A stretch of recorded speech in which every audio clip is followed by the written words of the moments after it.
Encountering a no-key detected error in your 2017-2020 Ford Fusion usually means your key fob battery is dead. The car's passive keyless entry system can't communicate with the fob without battery power. But don't worry, there's a built-in bypass.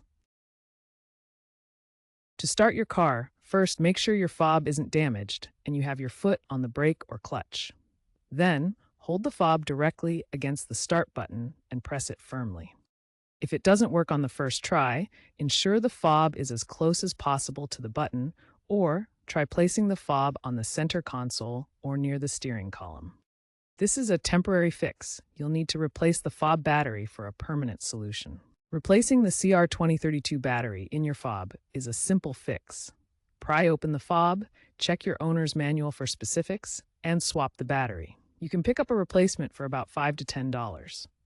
If the bypass doesn't work or the issue keeps happening after a battery change, it could be a sign of a bigger problem like a body control module issue, which may require professional diagnostics. Looking ahead, trends show Ford is moving towards digital keys via smartphone apps, potentially phasing out physical fobs in the future. While the bypass is safe for emergencies, prioritize a new battery or professional help to ensure your car starts reliably.